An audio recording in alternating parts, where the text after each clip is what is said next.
ఉన్నప్పుడు వాళ్ళు ఏం చేస్తున్నారంటే, ఒక పక్క బాగా మందు తాగుతాడు, పడుకుంటాడు. తెల్లారు వచ్చి తాపి పట్టుకొని మందిరం దగ్గరికి వచ్చి ఇటుకలు సర్ది మందిరం కడుతుంటాడు. రాత్రి ఏమో వ్యభిచారం వైపు పరిగెడుతూ ఉంటారు, పాపం చేసేస్తారు. తెల్లారు వచ్చి బొచ్చులు మోసి సిమెంట్ మోసి దేవాలయం కోసం అందిస్తుంటారు, దేవాలయం కడతానికి. ఒకవైపు ఏమో విగ్రహారాధన చేస్తూనే ఉంటారు, మరోవైపు ఏమో మందసాన్ని కడతానికి కింద ఫ్లాట్ని చదును చేస్తూ ఉంటారు. ఒకవైపు పాపం చేస్తూనే రెండో వైపు ఏం చేస్తున్నారు? పుణ్యం చేస్తున్నారు. దేవుడు హగ్గయిని పిలిపించాడు. హగ్గయి, నాకు ఈ దేవాలయం నచ్చలేదురా, కడతాం ఆపేయండి. ఫస్ట్ దేవాలయాన్ని కట్టడం ఆపేయండి. ఎందుకు ప్రభువా? ఎందుకు కట్టాలరా? మీ బ్రతుకులు మారినప్పుడు, మీ పాపాలు మారినప్పుడు ఇక దేవాలయం ఉంటే అంత, లేకపోతే అంత, కడితే అంత, కట్టకపోతే అంత. మీ బ్రతుకులే మారినప్పుడు ఇక దేవాలయం ఉంటే అంత, లేకపోతే అంత. అప్పుడు ఒక విచిత్రమైన మాట హగ్గయి ప్రవక్తతో దేవుడు అన్నాడు. హగ్గయి గ్రంథము 2వ అధ్యాయము 10వ వచనాన్ని చదవండి. హగ్గయి గ్రంథము 2వ అధ్యాయం 10వ వచనం. మరియు దర్యావేషు ఏలుబడి యందు 2వ సంవత్సరము 9వ నెల 24వ దినమున యెహోవా వాక్కు ప్రవక్త అయిన హగ్గయికి ప్రత్యక్షమై ఇలాగున సెలవిచ్చున్నది ఏమనగా, 11వ వచనం. సైన్యములకు అధిపతిగా యెహోవా ఇలాగున ఆజ్ఞయించుచున్నాడు, యాజకుల యొద్ద ధర్మ విచారణ చేయుము. ధర్మాన్ని, ధర్మశాస్త్రాన్ని విచారించు. హగ్గయి రా, నీకు పని చెప్తున్నాను రా. ఏం చేయమంటారయ్యా? యాజకుల దగ్గరికి వెళ్ళు. ఎవరి దగ్గరికి? యాజకులు అంటే ఎవరు? బైబిల్ తెలిసిన వాళ్ళది ఎలా ఉన్నోళ్ళ? మన భాషలో చెప్పాలంటే పాస్టర్లు, మన భాషలో చెప్పాలంటే వెళ్ళమన్నాడు. వెళ్ళి ఏం చేయాలట? చదవండి. ఏనా మీరు భలే మిస్ అయిపోతారు. 12వ వచనం.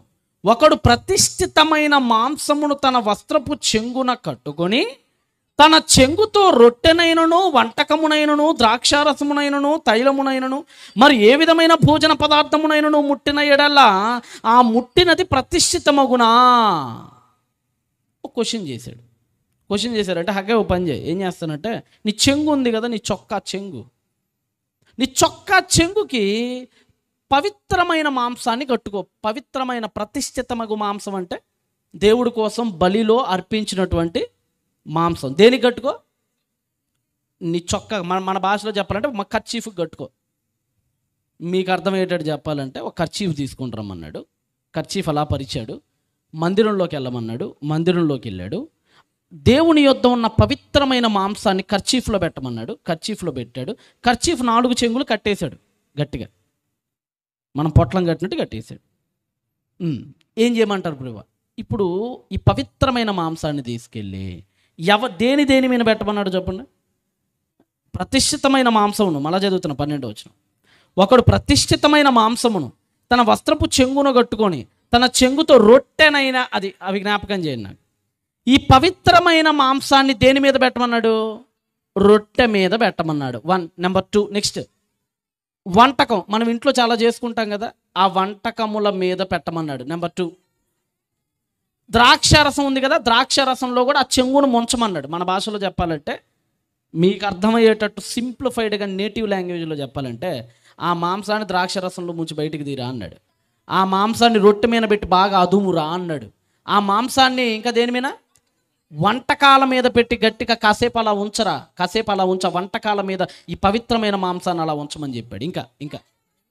ఇంకా నూనె, మీరు రాసుకునే నూనెలో కూడా ముంచలేపండి రా అన్నాడు. నెక్స్ట్, మరి ఏ విధమైన భోజన పదార్థములైనను ముట్టిన ఎడల. ఇప్పుడు ప్రశ్న ఏంటంటే, ఇంతకీ ఇన్ని ప్రయోగాలు ఎందుకు చేపిస్తున్నాడంటే, ముంచిన మాంసం ఎలాంటిది? అపవిత్రమైందా, పవిత్రమైందా? వెరీ హోలీ, పవిత్రమైనది. ఈ పవిత్రమైన మాంసాన్ని వాటితో ముంచినప్పుడు కానీ, వాటితో అద్దినప్పుడు కానీ, దీని పవిత్రత దానికి ఏమైనా వస్తుందా? దేని పవిత్రత? మాంసానికి ఉన్న పవిత్రత ఇప్పుడు తాకిన ఈ వస్తువులకు ఏమైనా ట్రాన్స్ఫార్మ్ అవుతుందా? ట్రాన్స్ఫర్ ఏమైనా అవుతుందా? ఇప్పుడు నేను ఉన్నానండి, నేను కొబ్బరి నీళ్ళు బాగా తాగి వచ్చాను, డ్రై ఫ్రూట్స్ కూడా బాగా తిన్నాను, ఎనర్జీ నాకు చాలా బాగుంది, ఇప్పుడు మంచి ఎనర్జీగా ఉన్నా నేను. ఈ శక్తివంతమైనటువంటి నా శక్తితో, నా చేత్తో నా పక్కన ఉన్నటువంటి రాజుబాబు గారి మీద చేసా. నా శక్తి ఏమైనా ఇతనికి వచ్చిద్దా?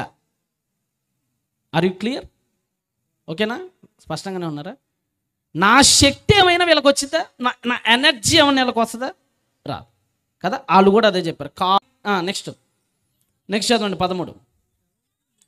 వారు కాదనేసారు. 12లో ఆన్సర్ కూడా వాళ్ళు చెప్పేశారు. చివరిలోనే అంటారు కాదనిరి అని ఉంటుంది. నెక్స్ట్ 13. ఇప్పుడేమన్నాడంటే పవిత్రమైన మాంసం వద్దు, దాని ప్లేస్లో శ్మశానానికి వెళ్ళి అప్పుడే పాతి పెట్టిన శవం మీద చెయ్యి. ఆ శవం మీద అలా చెయ్యేసి శవాన్ని అలా ముట్టుకొని శవాన్ని అలాగ కాసేపు అలా మొత్తం తట్టి ముట్టి ఆ చేతిని తీసుకొని వచ్చి ఇప్పుడు చదువు. ఇప్పుడు మరలా సేమ్ అదే, మళ్ళీ అదే చేయమన్నాడు. మళ్ళీ రొట్టెని ముట్టేశారు, మళ్ళీ తైలాన్ని ముట్టేశారు, మళ్ళీ వంటకాన్ని ముట్టేశారు, మళ్ళీ ద్రాక్షరసాన్ని ముట్టేశారు. దాని అపవిత్రత వీటికి వస్తుందా లేదా అని క్వశ్చన్ చేయమన్నాడు. ఇప్పుడు మీరు చెప్పండి. ఇప్పుడు నేనున్నాను. సేమ్ మళ్ళీ మీకు అర్థం అవటానికి మళ్ళీ మన లోకల్ ఎగ్జాంపుల్కి వద్దాం. ఇప్పుడు నేను అపరిశుభ్రంగా ఉండటం వలన నాకు దగ్గు వచ్చింది, నాకు కరోనా వచ్చింది అనుకుందాం కాసేపు. కరోనా వచ్చి బాగా దగ్గుతున్నా. ఇప్పుడు కరోనా వచ్చిన దగ్గుతున్న నేను అని అలా 2 సార్లు దగ్గి పక్కనున్న మాదే రాజుబాబు గారి మీద మళ్ళీ చేసా. నా కరోనా వీళ్ళకి వచ్చిద్దా రాదా? చెప్పండి. నా శక్తి వీళ్ళకి వచ్చిందా ఇందాక? ఇప్పుడు నా కరోనా వచ్చిందా? దేవుడు అదే చెప్తున్నాడు. ఇప్పుడు చదవండి, మళ్ళా చదవండి 14 మళ్ళా చదవండి.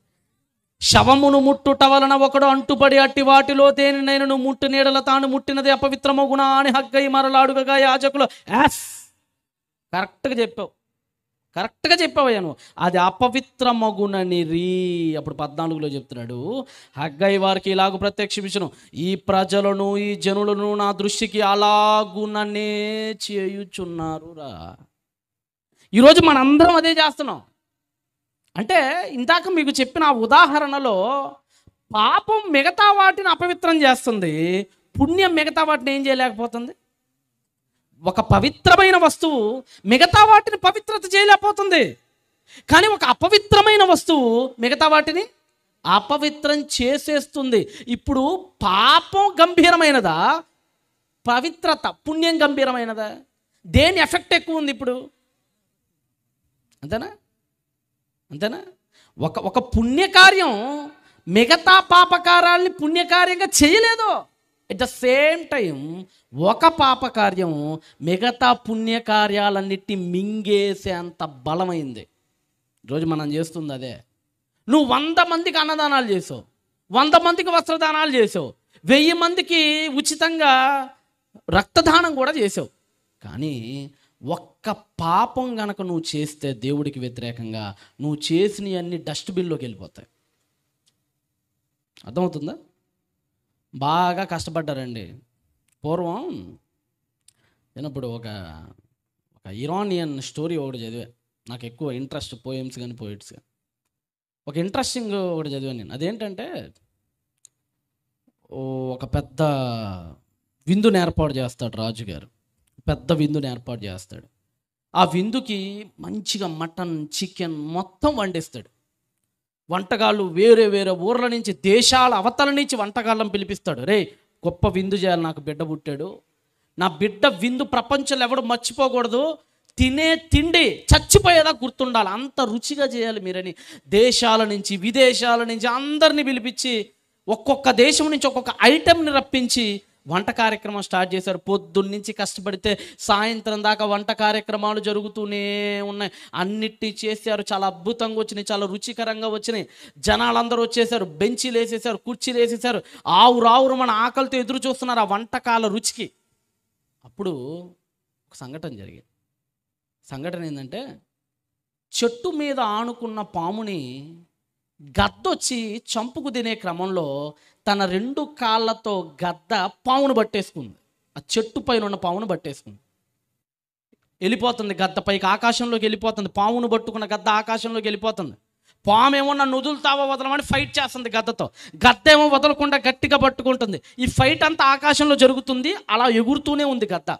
ఈ లోపల కరెక్ట్గా వీళ్ళు వాటిని వడ్డించడానికి పైన ఉన్నటువంటి ఆ పాత్రను అలా తొలగించారు.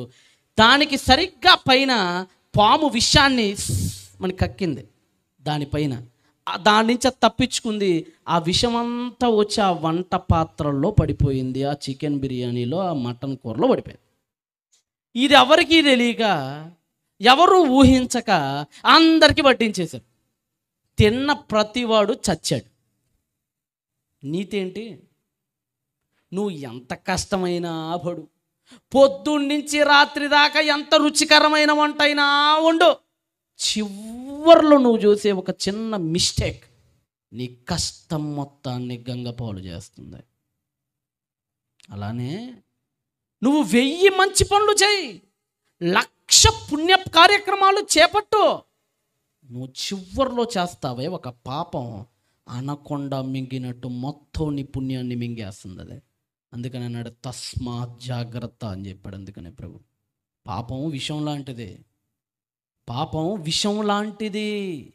నువ్వు ఎన్ని కార్యక్రమాలు చేపట్టినా అది పడిందంటే మొత్తం ఏమైపోద్ది? కూర ఏమైపోద్ది? నీ కష్టం. అప్పుడప్పుడు వంట చేసేటప్పుడు మీ ఆడవాళ్ళకి బాగా తెలుసు, వంకాయ కూర చేస్తుంటారు పాపం, తెలుసో తెలియకో హడావుడిగానో చూసే చూడకో మొత్తానికి ఓ చేదు వంకాయ అని అనుకోకుండా కట్ చేసి దానిలో పడేశారు. కూర ఏమైపోద్ది తల్లి? చేదైపోద్ది. పాపం అంతేనండి. పాపం ఎలాంటిదంటే కొద్దిగా అది ఉండేది, కొద్దిగా లీటర్ ఏం పోయిన అవసరంలా. మనం కూడా ఏమనుకుంటాం, వ్యభిచారం పాపం కదా, దొంగతనాలు పాపం కదా, అవి కదా పాపాలు, నేను ఆడే అబద్ధం ఏమంత గొప్ప పాపంలే, నేనే చూపించే కోపం ఏమంత పెద్ద పాపంలే అని అనుకుంటాం. నీకు విషయం అర్థం కావట్లా. విషయం లీటర్ పోసినా చేస్తావు, గుక్కెడు పోసినా చేస్తావు. పాపం పెద్దదైనా పాపమే. ఇప్పుడు పెద్ద పాము కాటేస్తేనే చేస్తావా, చిన్న పాము కాటేసినా చేస్తావా? పెద్ద పాము అయితేనే చేస్తామండి. చిన్న పాముతో ఆడుకొని నోట్లో కొరుక్కోవచ్చు అనుకో, నోట్లో పెట్టుకున్నాం అనుకో చిన్న పాముని, ఏమైద్ది? పాపం కూడా అంతేనండి. చాలా జాగ్రత్తగా ఉండాలి. అదే అక్కడ హగ్గయ్యతో దేవుడు చెప్పాడు, జాగ్రత్త చెప్పాళ్ళకే.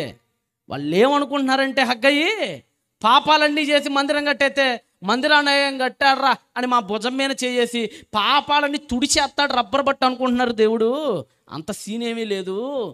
ఆ పుణ్యకార్యం మిగతా పాపాలను ఏం చేయలేదు, తొడవలేదు. అదే సమయంలో వీళ్ళు చేసిన ఆ పాపకార్యం, వాళ్ళు చేసిన మందిరం కట్టారని పుణ్యాన్ని కూడా ఏం చేయగలదు, తుడిచేయగలదు. జాగ్రత్త. చేస్తే పుణ్యం చేయండి, లేదంటే నులివెచ్చని స్థితిలో మాత్రం ఉండకండి అని మనకు బైబిల్ అందుకని చాలా గొప్పగా ఘోషిస్తుంది. ఇలానే ప్రవక్తలు కూడానండి, గొప్ప గొప్ప వాళ్ళు కూడానండి, జీవితంలో తీసుకున్నటువంటి కొన్ని నిర్ణయాలు ప్రపంచాన్ని మార్చేసినాయి. దేన్ని మార్చేసినాయి? నువ్వు తీసుకునే నిర్ణయాలు చాలా జాగ్రత్తగా తీసుకోండి. మీరు ఎప్పుడైనా సరే 1కి 100 సార్లు ఆలోచించి నిర్ణయం తీసుకోండి. అది పెళ్లి దగ్గర అయినా, లేదంటే అది చదువుల దగ్గర అయినా, మీరు చేసే వృత్తి దగ్గర అయినా, ఎక్కడైనా సరే ఆలోచించి ఆచితూచి లేఖనంలో బరువులో తేలుతుందా లేదా అని గుర్తెరిగి స్టెప్ వేయండి. మీరు పొరపాటున ఏముందిలే అని గబక్కన మీరు వేసేసారనుకోండి, గీత దాటేశారనుకోండి, ఎప్పుడు ఏం జరిగిద్దో మీ జీవితంలో తెలియదు. అలాంటి ఒక మిస్టేక్ మన పితరుడు, ప్రవక్త, బహు గొప్పవాడు, విశ్వాసులకు తండ్రి అబ్రహామే చేశాడు. ఆయన చేసిన ఒక చిన్న మిస్టేక్ ప్రపంచ గతిని అత్తలాకుతలం చేసేసింది. ఏంటో అది ఒకసారి ఆదికాండానికి ఒకసారి మీరు అందరు రండి. పాపం ఆయనకు కూడా తెలియకపోవచ్చునది, కానీ పర్యవసానాలను ఆలోచిస్తుంటే ఆ చేదు పర్యవసానాలు తీసుకున్న నిర్ణయం ఎంత కఠినమైన నిర్ణయమా అనిపిస్తుంది. మీకు అందరికీ తెలుసు, దేవుడు అబ్రహామును లేపుకొని, అబ్రహామా నువ్వు లేచి నీ తండ్రి ఇంట నుండి, నీ తల్లి ఇంట నుండి, నీ బంధుమిత్రులు, నీ చుట్టాలు, పక్కాలు, నీ భూములు అన్నిటిని విడిచిపెట్టి బయలుదేరమని చెప్పాడు. బయలుదేరాడు. ఏమంటే దేవుడి మనస్తత్వం మనం బాగా అర్థం చేసుకోవాలండి. మీరు కూడా ఒక వ్యక్తితో జీవితాన్ని ముందుకెళ్ళాలంటే బాగా అర్థం అవ్వాలి కదా భర్త, అంతేనా? నువ్వు భర్తని సరిగ్గా అర్థం చేసుకోకపోతే నీ జీవితంలో ఏమి ఎదురవుద్ది? ప్రతి క్షణం గొడవలు ఎదురవుతాయి. ఎప్పుడైనా ఒక ఇంట్లో సమాధానం ఉండాలంటే ఏం జరగాలి చెప్పండి? అర్థం చేసుకోవాలి. ఒక ఉద్యోగం చేస్తున్నావు, నీ మేస్త్రో లేదంటే నీ ఓనరో అతని మనస్తత్వాన్ని నువ్వు అర్థం చేసుకున్నప్పుడు ఎంతకాలమైనా జర్నీ సాగిద్ది మనది. అర్థం చేసుకోవడంలో విఫలమైతే ఏమైపోతాం? దేవుడు కూడా మనందరినీ పరీక్షిస్తాడు, గుర్తుపెట్టుకోండి. మనందరినీ, ప్రతి ఒక్కరిని దేవుడు టెస్ట్ చేస్తాడు, పరీక్షిస్తాడు, మన నాణ్యతను పరీక్షిస్తాడు ఆయన. ఎందుకంటే అప్పుడప్పుడు అనుకుంటాం, దేవుడు ఎందుకండి ఇన్ని కష్టాలు పెడుతుంటాడు, దేవుడు ఎందుకండి ఇన్ని ఇబ్బందులు, ఇన్ని ఇరుకులు, ఇన్ని కన్నీళ్లు పెడుతుంటాడు, మేమేం పాపం చేసామండి, మేము ఎవరికి అన్యాయం చేసామండి. మంచి వాళ్ళందరూ పాపాత్మలందరూ బాగానే తిరుగుతున్నారు రోడ్డు మీద, ఎవరు మాత్రం ఏడుస్తున్నారు? మంచిగా చర్చిలకు వెళ్తూ మాకు తోచిన చందాలు వేస్తూ పెద్ద పెద్ద పాపాలు ఏమీ చేయకుండా ఏదో మా జీవితాన్ని మేము గడుపుతుంటే మాకే ఈ కష్టాలు వస్తాయండి అని దేవుని ప్రశ్నిస్తూ ఉంటారు మనలో చాలామంది. ఒకటి గుర్తుపెట్టుకోండి, దేవుడు నీకు కష్టాలు ఎందుకు పెడతాడు అని అంటే ఒకటే కారణం, ఆ కష్టాల ద్వారా నీలో ఉన్న నాణ్యతను బయటికి తీయాలనేది దేవుడి ఉద్దేశం. ఏంటి ఉద్దేశం? ప్రపంచంలో కష్టం లేని జీవి ఒక్కటి చెప్పండి, ఉందా? ఎలకకు పిల్లి రూపంలో ఒక కష్టం ఉంటుంది, పిల్లికి కుక్క రూపంలో ఒక కష్టం, పాముకి గ్రద్ద రూపంలో కష్టం, గ్రద్దకి తుఫాను రూపంలో ఒక కష్టం. ప్రపంచంలో ప్రతి ఒక్కదానికి కష్టం ఉంటుంది. నువ్వు ఆ కష్టాల కలిమిలో నుండి బయటికి రావాలి. ఆ మధ్య గుజరాత్లో ఒక ఆయన ఉన్నాడు, సావ్జీ డొలాకియా అని, మంచి వజ్రాల వ్యాపార ఆయన, సావ్జీ డొలాకియా ఆయన పేరు. ఆయన కోట్ల కోట్ల కోట్ల కోట్ల ఆస్తిపరుడు అని, అంటే మోడీ గారితో సమతూకంలో తూయగలిగినోడు అనమాట గుజరాత్లో. ఇప్పటికీ పెద్ద వ్యాపారం ఆయన. ఆయన వాళ్ళ కొడుకుని మొన్న దసరా పండగ కట్టుకుంటే బహుశా 1000-100 బెంజ్ కార్లు పంచేశాడు అందరికంటే. ఎంత ఆస్తిపరుడో చూసుకోండి, బెంజ్ కార్లు పంచేశాడు. ఆ బెంజ్ కార్లన్నీ మన ఊరంతా సరిపోతాయి, అన్ని బెంజ్ కార్లు ఫ్రీగా పంచేశాడు కూలీలకి. అంత ఆస్తిపరుడు ఆయన. వాళ్ళ అబ్బాయికి ఒక మాట చెప్పాడు ఆయన. ఒకసారి వాళ్ళ అబ్బాయి రూమ్కి వెళ్తేనట, వాళ్ళ అబ్బాయి సగం తినేసిన పిజ్జాలు, సగం తాగి వదిలేసిన కూల్ డ్రింక్లు, పక్కంతా చండాలంగా ఉండటం, బట్టలు ఎక్కడ పడితే అక్కడ మూలల్లో పడేయటం, విప్పేసిన షర్ట్లు చూసి ఒక నిర్ణయానికి వచ్చాడు, నా ఆస్తి నీకు ఇవ్వాలంటే 3 నెలల పాటు 3 నెలల పాటు నా పేరు చెప్పకుండా, ఈ ఆస్తిని అనుభవించకుండా నువ్వు దేశంలో ఎక్కడికి వెళ్తావో వెళ్ళిపో, నా పేరు మాత్రం చెప్పకూడదు, నా పేరు మాత్రం చెప్పకూడదు.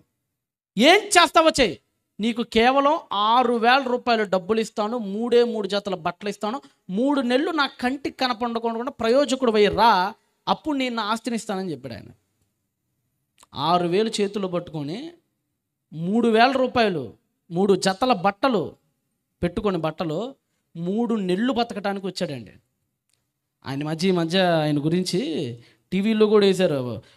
ఒక వ్యక్తి గుజరాత్ నుంచి షాప్కి వెళ్ళాడు. ఒక వ్యక్తి ఉందానన్న, ప్రొజెక్టర్ ఆన్లోనే ఉందా?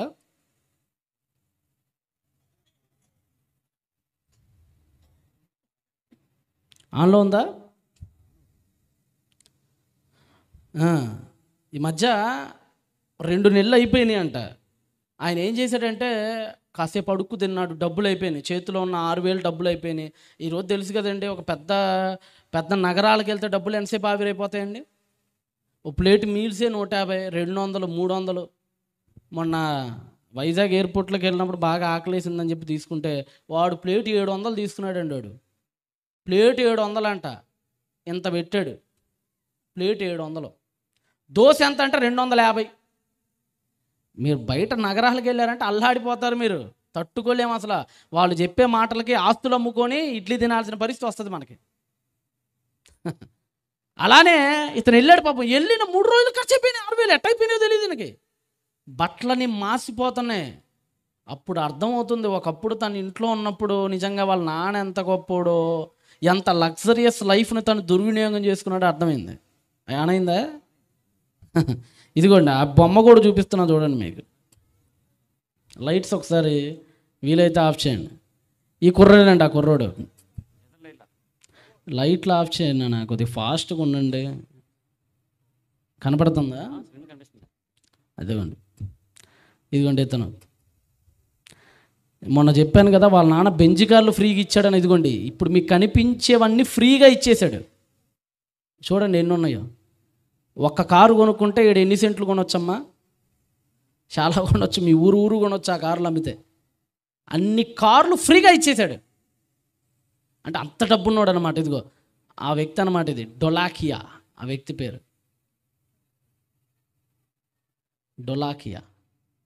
వాళ్ళ అబ్బాయిని పంపించాడననే, వాళ్ళ అబ్బాయి ఏం చేస్తున్నాడో చూడండి. ఇవన్నీ రియల్ అండి ఇదంతా. ఇదిగోండి హైదరాబాద్లో చార్మినార్ దగ్గర ఒక బేకరీలో జాయిన్ అయ్యాడు ఆ కుర్రోడు. అదిగోండి బేకరీలో జాయిన్ అయ్యి నెలకి 800 రూపాయలకి పనిచేసాడంట. ఇదిగోండి గుజరాత్ నుంచి ఎవరో వెళ్ళారు, 2.5 ఏళ్ల తర్వాత ఎవరో వెళ్తే షాక్ అయ్యారు. ఏంటి ఈ కుర్రోడు ఏంటి ఇక్కడ ఉన్నాడు, బఠానీలు అమ్ముతున్నాడు ఏంటి ఇక్కడ, ఏంటి బేకరీలో ఉన్నాడేంటి, కొంపతీసి అతనే ఇతనా లేదంటే మేమే భ్రమపడుతున్నామా అని చాలా ఇది అయ్యాడండి. అంటే మీరు ఒక్కసారి ఆలోచించండి, ఒక ఆస్తిని ఇవ్వాలంటే ఎవరికి పడితే వాడికి ఇవ్వకూడదు. ఒక అర్హత ఉండాలి, ప్రతిదానికి ఒక అర్హత ఉండాలి. ఇదిగోండి పాతబడిన బట్టల దుకాణంలో పనిచేయటం స్టార్ట్ చేసాడండి. 3 నెలలలో కష్టం అంటే ఏంటో అర్థమైంది. కష్టం అంటే ఏంటో అర్థమైంది 3 నెలలలో. ఇలా చివరికి మొత్తానికి ఏం చేశాడంటే, మొత్తానికి 3 నెలలు కష్టపడ్డాడండి. 3 నెలల కష్టంలో అన్ని కష్ట నష్టాలు, ఆకలి దప్పులు అన్నీ ఎదుర్కొన్నాడు. చివరికి అక్కడి నుంచి నేర్చుకొని వచ్చాడు. నాన్న కష్టం అంటే ఏంటో నాకు అర్థమైంది నాన్న అని చెప్పేసి 3 నెలలు టాస్క్ను పూర్తి చేసి వచ్చాడండి. ఒక 2-3 ఇయర్స్ బ్యాక్ బహుశా అయి ఉండొచ్చు, నేను చెప్తున్నది ఇప్పుడు ఇదంతా. వాళ్ళ నాన్న ఆస్తి 100 కోట్లు అయితే ఇతను కష్టాన్ని గెలుచుకొని వచ్చి, ఆన్ చేయండి లైట్స్ ఆన్ చేయండి, 100 కోట్ల తమ నాన్న ఆస్తిని లక్షల కోట్లుగా మార్చాడు. ఒకళ్ళు అక్కడే ఉండండి, ఒకళ్ళు లైట్ల దగ్గరే ఉండండి.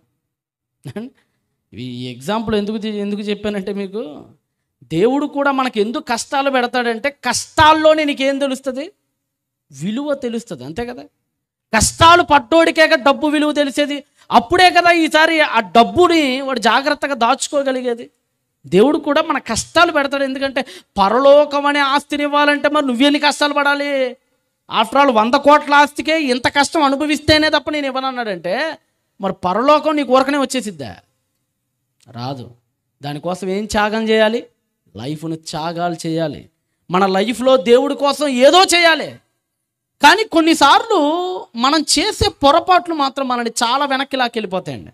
అప్పుడప్పుడు పెద్ద పెద్ద శిఖరాలు ఉంటాయి, ఎవరెస్ట్ శిఖరాలు. పాపం కష్టపడి ఎక్కుతారండి, కొన్ని నెలలు పడుతుందండి. చివరిలో ఒక చిన్న స్లిప్ అయింది అనుకోండి, మిస్ అయింది అనుకోండి, ఆ చివరిలో పట్టు ఏమైపోతాం, మళ్ళా మొదటికి వచ్చే కూర్చుంటాం, మరలా ఎక్కాలి. నువ్వు ఎక్కటం చాలా కష్టం, కానీ చివరిలో చేసిన పొరపాటు ఏం చేసిద్ది, మనల్ని మరలా దెబ్బతీసి మళ్ళీ కింద కూర్చోబెట్టితే. విశ్వాస జీవితంలో కూడా మనం ఇలాంటి పొరపాట్లే చేస్తున్నాం. అబ్రహాం గారితో దేవుడు, అబ్రహామా నువ్వు లేచి బయలుదేరమన్నప్పుడు అద్భుతమైన విశ్వాసం కనపరిచాడు ఆ మహానుభావుడు. దెర్ ఇస్ నో డౌట్, ఆయన గురించి ఎలాంటి సందేహం లేదు. ఆయన విశ్వాసుడు, విశ్వాసులకు ఆయన ఎవరు, తండ్రిగా కూడా పేర్కొనబడ్డాడు. అయినప్పటికీ మొదటి నుంచి నేను అదే చెప్తున్నాను, మనిషి అన్నవాడు ఒక పక్క పాపాన్ని మోస్తూనే మరొక పక్క ఏం మోసుకుంటూ వచ్చాడు, నీతిని మోసుకుంటూ వచ్చాడు. ఏక సమయంలో 2 చేస్తున్నాడు మనిషి అన్నవాడు.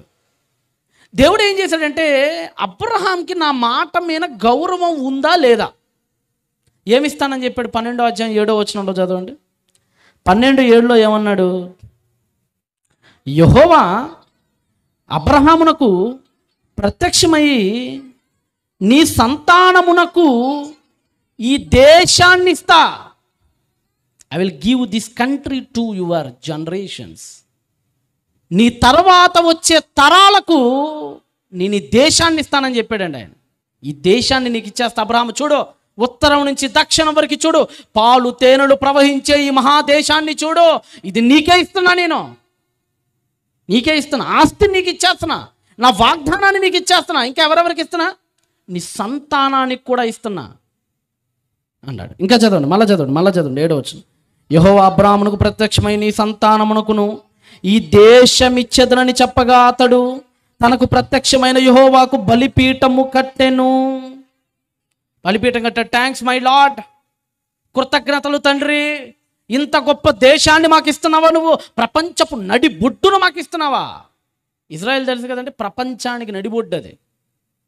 ఇటు యూరప్కి వెళ్ళాలన్నా, ఇటు ఆఫ్రికా కాంటినెంట్కి రావాలన్నా, ఇటు ఏషియాకి రావాలన్నా మధ్యలో బ్రిడ్జ్ లాగా ఉంటుంది అది. మీకు ఉంటాయి కదా, గోదావరి గట్టి నుంచి ఇటు రావాలంటే ఏముంటుంది, మధ్యలో పెద్ద బ్రిడ్జ్ ఉంటుంది కదా. అలానే 3 ఖండాలకు మధ్యలో బ్రిడ్జ్ లాంటిది ఇజ్రాయెల్. చాలా విలువైన నగరం అది. అందుకనే దానికోసం జరగని యుద్ధాలు లేవు, దానికోసం దండెత్తని మహారాజులు లేరు ఈ ప్రపంచంలో. ఇజ్రాయెల్ సామాన్యమైన దేశం కాదండి. దాని మీద 53 సార్లు ముట్టడి దెబ్బలు వేయబడిన ఒకే ఒక నగరం ప్రపంచ చరిత్ర పుటల్లో. నెబుకద్నెజరు మొదలుకొని సైరస్ వరకు, అలెగ్జాండర్ ద గ్రేట్ వరకు ప్రపంచంలో ప్రతివాడు దాన్ని ఆక్రమించాలని చూసినాడే. అంత విలువైన మహానగరం అది. ఆ విలువైన దేశాన్ని దేవుడు ఎవరికి ఇస్తానన్నాడు? అబ్రహాముకి ఇస్తానన్నాడు. అయితే దేవుడు ఒక పరీక్ష పెట్టాడు అబ్రహాంకి ఇస్తానన్నాడు కదా.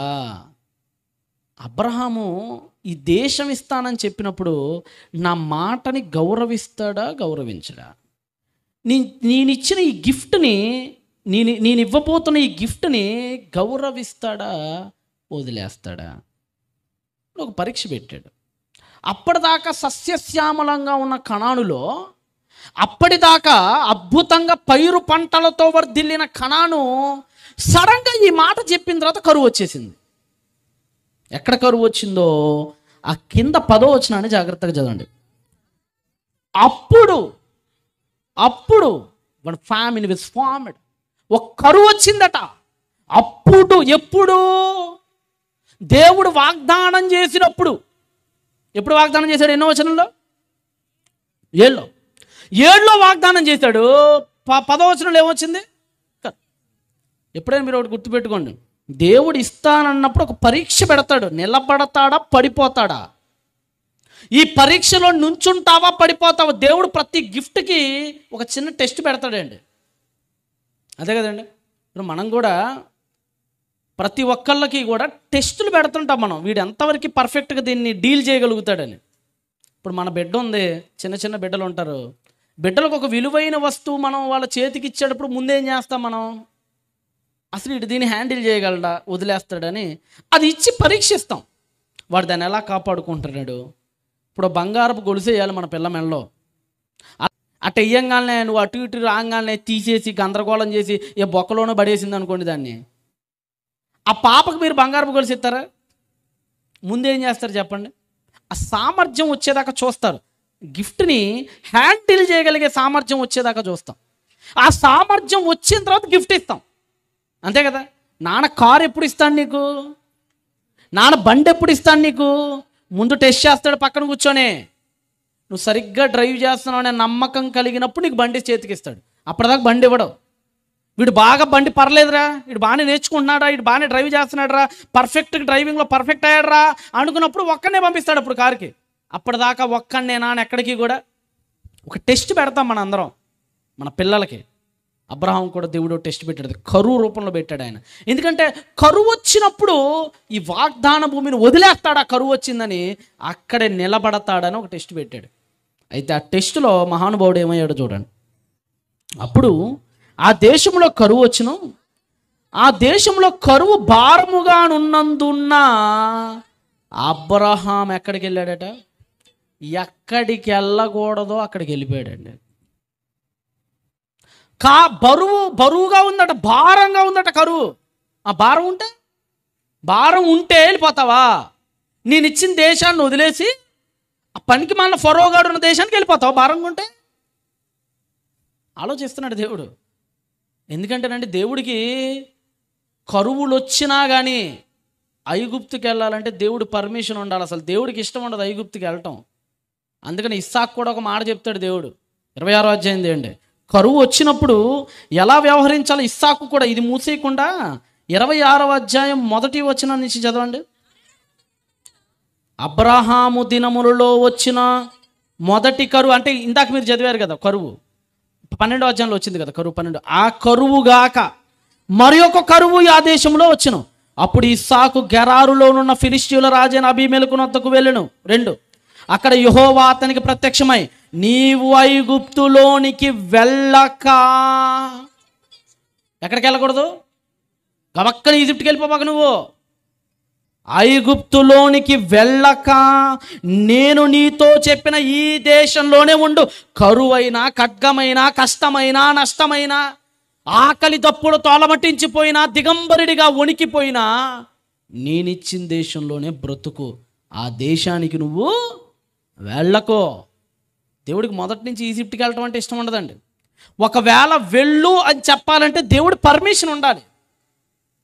అర్థమవుతుందా?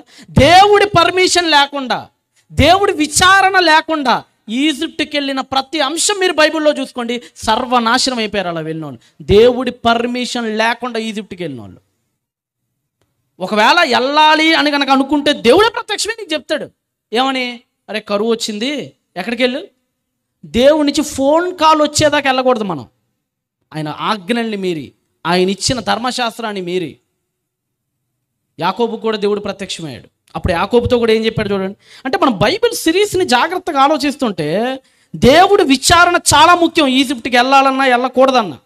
46వ అధ్యాయం, ఇదే ఆదికాండము 46వ అధ్యాయము 3వ వచనాన్ని చదవండి. ఇదే ఆదికాండము 46వ అధ్యాయము 3వ వచనాన్ని చదవండి. ఆయన నేనే దేవుడను, నీ తండ్రి దేవుడను, ఐగుప్తునకు వెళ్ళుటకు భయపడవద్దు. అదే వెళ్ళొద్దని చెప్పిన వాడెవరు? ఇస్సాకుతో. దేవుడు. వెళ్ళమని చెబుతున్న వాడెవరు? యాకోబుతో. దేవుడి పర్మిషన్ ఉండాలి, గుర్తుపెట్టుకోండి ఈజిప్ట్కి వెళ్ళాలంటే. కానీ అబ్రహాం గారు చేసిన ఓ పొరపాటు ఏంటో తెలుసా? దేవుడి యొద్ద విచారణ చెయ్యకుండా, అప్పటిదాకా మీరు చూడండి 12వ అధ్యాయాన్ని జాగ్రత్తగా గమనించండి, దేవుడు ప్రత్యక్షమైతేనే కదిలేవాడు. ఎందుకో సడన్గా కనానుకి రాగానేనండి కాస్త విశ్వాసంలో తొట్టిల్ల పాటు జరిగిందండి అబ్రహాం లైఫ్లో. ఏం జరిగింది? మనం బైబిల్ని చదివేటప్పుడు అక్కడ పూర్తిగా ఖండించినట్టు ఉంటుందో, కానీ జరిగిన పర్యవసానాలలో వచ్చిన చేదు అనుభవాలు మనకు తెలియజేస్తాయి. అది విశ్వాసం నుంచి వచ్చిందా, మనిషి నిర్ణయించుకున్నదా ప్రణాళిక అని. మన పర్యవసానాలు, sequence of scenes is must important. ఇప్పుడు మీరు ఐగుప్తుకి వెళ్ళాడండి, దేవుణ్ణి అడగలేదండి. అక్కడ 12వ అధ్యాయానికి రండి. ఇప్పుడు మళ్ళీ ఏం జరిగిందో చూడండి. ఆదికాండము ఇప్పుడు మళ్ళా 12వ అధ్యాయము.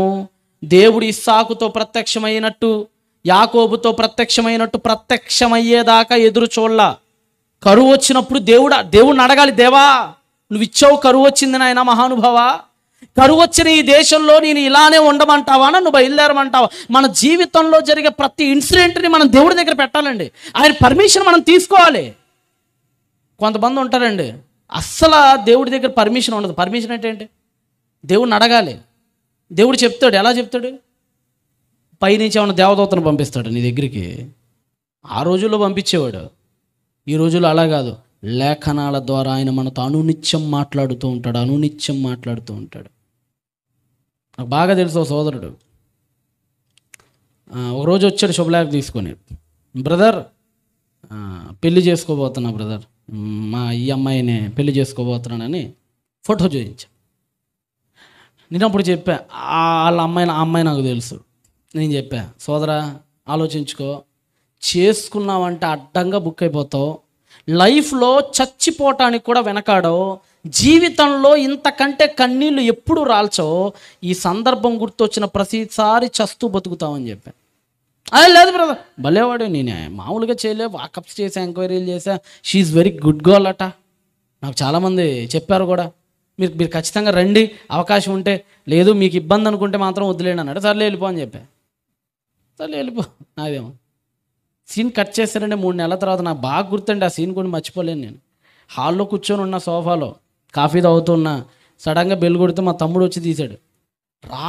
రావటంతోనే కాళ్ళ మీద పడిపోయాడండి. ఏం జరిగింది బ్రదర్? లేదంటే కూర్చోండి. ఏం జరిగిందన్న?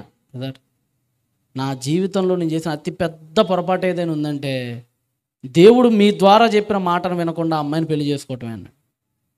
ఏమైందన్న?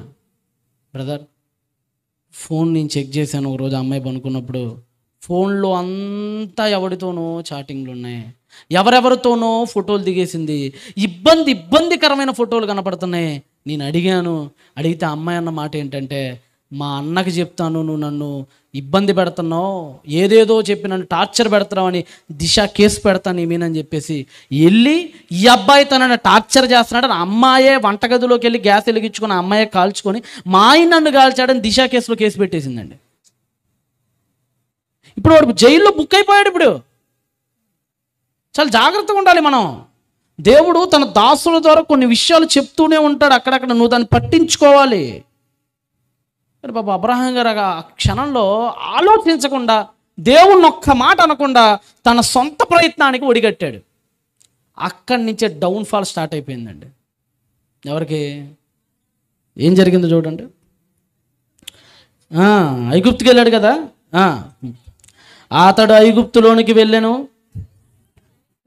ప్రవేశించుటకు సమీపించినప్పుడు అతడు తన భార్య అయిన సారైతో, ఇదిగో నీవు చక్కని దానివని ఎరుగుదును, ఐగుప్తీయులు నిన్ను చూచి ఈమె అతని భార్య అని చెప్పి నన్ను చంపి నిన్ను బ్రతకనిచ్చెదరు. నీ వలన నాకు మేలు కలుగునట్లు, నిన్ను బట్టి నీ బ్రతుకున్నట్లు నీవు నా సహోదరుని దయచేసి. ఎప్పుడు కలగని భయం కలిగిందండి అబ్రహాం గారికి. అప్పటిదాకా భయం అంటే ఏంటో తెలియదు. మీరు గమనించండి బాగా. దేవుని ఆజ్ఞలను నువ్వు ఎప్పుడైతే అతిక్రమిస్తావో భయం అనేది అప్పుడే ఉద్భవించింది నీ మనసులో. మీరు బాగా ఆలోచించండి. లోతును చెరపట్టాడని ఎంతమంది రాజుల్ని పరిగెత్తించి కొట్టాడు తెలుసా మీకు అబ్రహాం? ఎంతమంది రాజుల్ని? 5 రాజుల్ని పరిగెత్తించి కొట్టాడు ఒకనాడు అబ్రహాం. తెలుసా మీకు? 19వ అధ్యాయం అంతా చదువుకోండి మీరు. సరే చదువుతాం అనుకుంటారు, రండి ఇప్పుడే ఒకసారి. ఆ ధైర్యం ఏమైపోయింది ఇప్పుడు అబ్రహాంకి? అదే చెప్తున్నా, పర్యవసానాలు జాగ్రత్తగా అంచనా వేయాలి మనం బైబిల్ చదివేటప్పుడు. 19 అయిపోయింది కదా, 19వ అధ్యాయానికి రండి. 19వ అధ్యాయము, 18వ అధ్యాయము, వీటన్నిటిలో 13, 14 ఈ అధ్యాయాలన్నీనండి లోతు గారికి ఈయనకి మధ్య జరిగింది. 14కి రండి ఒకసారి, ఇంకా బాగుంటుంది. 14వ అధ్యాయము ప్రారంభవచనం చదవండి. 14వ అధ్యాయం ప్రారంభం. షీనారు రాజైన అమ్రాపేలు, ఎల్లాసరు రాజైన అరియోకు, ఎలాము రాజైన కదొర్లమైమును, గెయీరుల రాజైన తిదాలను వారి దినములలో వారు సొదొమ రాజైన బెనాతో, గొమ్మొర్రా రాజైన బిర్షాతోను, అద్మా రాజైన షీనార్తోను, సెబోయిముల రాజైన షెమెబెరుతోను, సోయరును, బెలారాజుతోను యుద్ధము చేసిరి. జాగ్రత్తగానండి. రాజుల మధ్య యుద్ధాలు జరిగినాయి. ఆ యుద్ధాల్లో ఒక అమాయకుడు అయిపోయాడు బలి. ఎవరా అమాయకుడు? లోతుగారు. లోతుగారికి అన్యాయం జరిగిందనండి. పని మనుషుల్ని వెంట పెట్టుకొని ఏం చేశాడు చూడండి మీకు అక్కడ.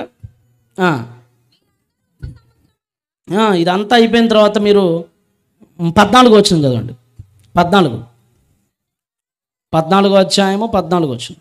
అమ్రాము తన తమ్ముడు చనపట్టబడినని విని తన ఇంట పుట్టి అలవరచబడిన 300 పనునేను మండురును వెంట పెట్టుకొని దాను మట్టుకు ఆ రాజులని, ఏ రాజుల్ని ఇందాక మీకు లిస్ట్ ఇచ్చాడే, రాజుల్ని ఉరికెత్తించి కొట్టాడండి. ఒక్కడా 10 మందే? మీరు ఇందాక లిస్ట్ చదివారా? పేర్లు కూడా తిరగట్లా మీకు. అంత పెద్ద లిస్టులో ఉన్న రాజుల్ని తన తమ్ముడు చెరపట్టబడినాను కొట్టేశాడు. అంటే తమ్ముడు కోసం రాజుల్ని ఏం చేశాడు? మరి భార్య కోసం అబీమెలెకుని ఎందుకు తరం లేకపోయాడు? అంటే తమ్ముడు ఒక వ్యక్తి గొప్పోడా, ప్రెస్టేజా, భార్య ప్రెస్టేజా చెప్పండి. తమ్ముడికి అన్యాయం జరుగుతుంటే 5 రాజుల్ని పరిగెత్తించి కొట్టాడు. దేవుడు తోడున్నప్పుడు దేవుడు ఆజ్ఞని మీరు ఐగుప్తుకి ఎప్పుడైతే వెళ్ళాడో భార్య దగ్గర భయపడుతున్నాడు. నిన్ను ఎత్తుకుపోతారేమోనే, నిన్ను ఎత్తుకుపోయిన తర్వాత మళ్ళా నన్ను చంపేస్తారేమో అని అబద్ధమా కూడా ఆడిపించాడు. అర్ధసత్యం ఆడిపిస్తాడు అక్కడ. అర్ధసత్యం అంటే కూడా అబద్ధమే. హాఫ్ ట్రూత్ ఈజ్ ఆల్వేస్ అబద్ధమే అది ఎప్పుడు కూడా. మీకు అందరికీ తెలుసు. అప్పటిదాకా భయం అంటే ఎరుగునోడికి ఏమొచ్చింది? భయం. అబద్ధాలంటే ఏంటో తెలియనోడు ఏం ఆడాల్సి వచ్చింది? అబద్ధం ఆడేశాడు. అక్కడ ఆ తర్వాత ఏం జరిగిందట? మళ్ళా రండి, ఇదే 12కి మళ్ళా రండి.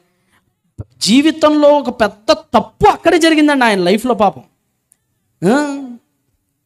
12వ అధ్యాయము 14. అబ్రహాం ఐగుప్తులో చేరినప్పుడు ఐగుప్తులా స్త్రీ మిక్కిలి సౌందర్యవతి అయి ఉండుట చూచిరి. ఫరో యొక్క అధిపతులు ఆమెను చూచి ఫరో ఎదుట ఆమెను పొగడిరి గనుక ఆ స్త్రీ ఫరో ఇంటికి తేబడను. చూసారా, తమ్ముడు భార్యని, తమ్ముడు పిల్లల్ని ఎత్తుకుపోయారని. మీరు పౌరుష రాజసాలు జాగ్రత్తగా గమనించండి. అబ్రహాం గారి ఇందాక లోతు గారి ఇంట్లో ఆడవాళ్ళని చెరపట్టిపోయాడని వీగిపోయి ఊగిపోయి కత్తి పట్టుకొని తలలు నరికి పడేశాడు అందరి. ఇక్కడ సొంత భార్యని ఎత్తుకుపోతున్న రోషం రావట్లా, పౌరుషం రావట్లా, తరమాలనుకోవట్లా. పైగా భయం వస్తుంది, పైగా అబద్ధాలు వస్తున్నాయి, పైగా సొంత భార్యను కూడా ఏం చేసేసాడు, అప్పచెప్పాడు. అంటే సరే, దేవుడు తోడు ఉంటాడనో తోడు లేక ఉంటాడనో ఆయన ఉద్దేశాలు కాసేపు పక్కన పెడితే భార్యను కూడా ఫరో ఇంటికి ఇచ్చేసాడు. 16వ వచనం. అతడు ఆమెను బట్టి అబ్రహామునికి మేలు చేసెను. ఏం చేశాడట, సారామ్మని అప్పచెప్పాడు. 65 ఏండ్ల వయసు ఉంటుందండి అప్పటికి సారామ్మకి. 65 ఏండ్ల వయసులో ఆమెకి ఇచ్చేసినప్పుడు, అంటే 65 ఏండ్ల వయసులో కూడా ఆవిడ ఎంత అందంగా ఉంటే రాజుగారు కోరుకుంటారో మీరు ఆలోచించండి.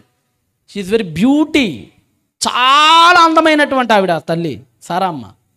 అంటే 60 ఏళ్ల వయసులో కూడా ఒక పురుషుడు కావాలని కోరుకునే అంత అందగత్తె అనమాట ఆవిడ. ఇచ్చేశాడు. దానికి ఇచ్చినందుకు కానీ ఏం చేశారట, అందువలన అతనికి గొర్రెలు, గొడ్లు, మగగాడిదలు, దాసులు, పని కత్తెలు, ఆడుగాడిదలు, ఒంటెలు ఇవ్వడాయి. అది ఏమేమి ఇచ్చాడట, గొర్రెలు ఇచ్చాడట, ఒంట్లు ఇచ్చాడట, పశువుల్ని ఇచ్చాడట, మగ పని మనుషుల్ని ఇచ్చాడట, పని కత్తెల్ని కూడా ఇచ్చాడట.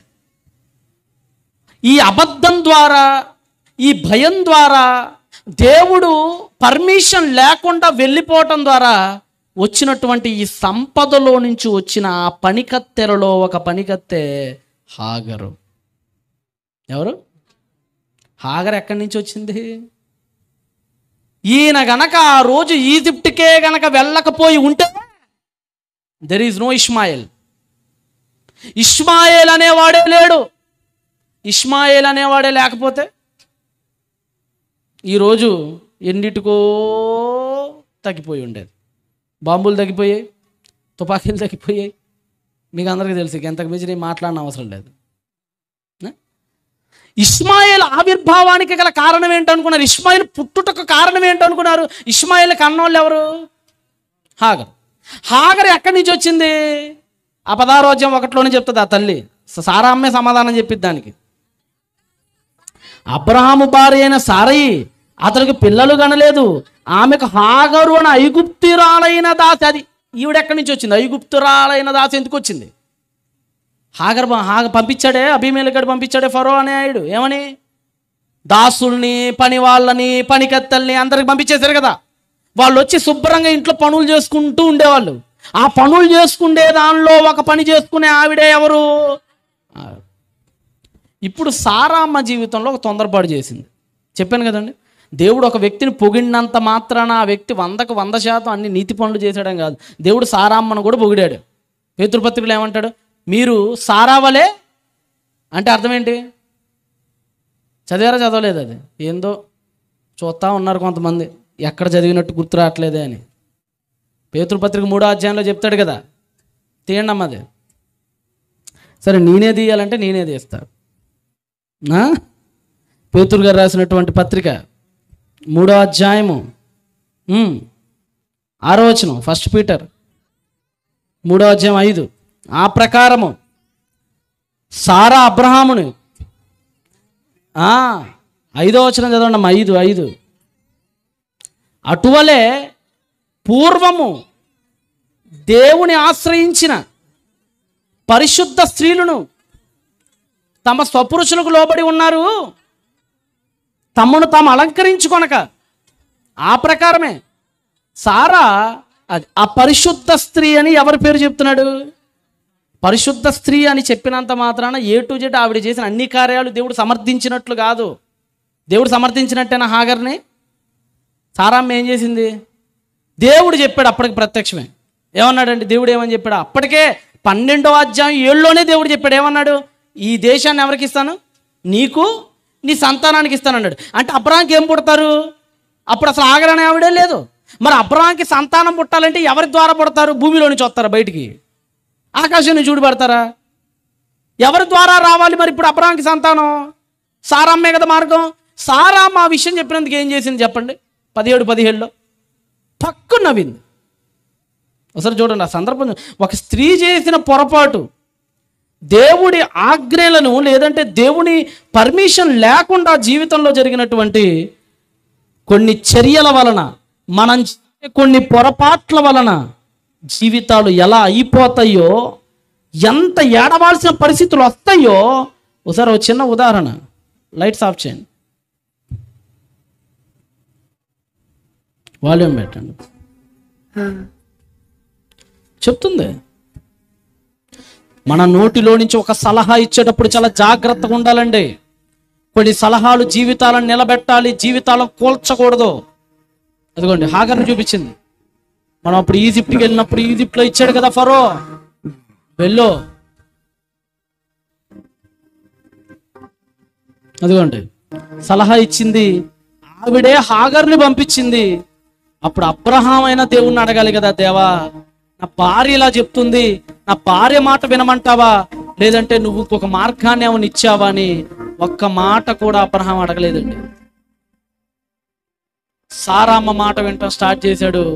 సారామ్మ మాట విన్నాడు. ఆ తర్వాత దేవుణ్ణి అడగకుండానే, అక్కడ కూడా అంతే, దేవుణ్ణి అడగకుండానే, దేవుడిని విచారించకుండానే ఆగర్ దగ్గరికి వెళ్ళాడు. ఒక బాలుడు పుట్టాడు, ఆయన పేరు ఇష్మాయేల్.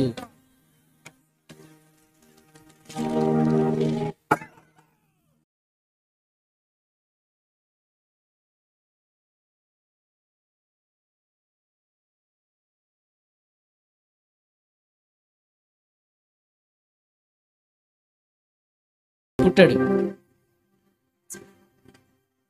ఇందాక నవ్వింది, ఇప్పుడు ఏడుసిద్ది. మళ్ళా దేవుడి మాట నవ్వే వస్తుంది, కానీ పాటించకపోతే ఏడిపోతుంది. లైట్స్ ఆన్ చేయండి.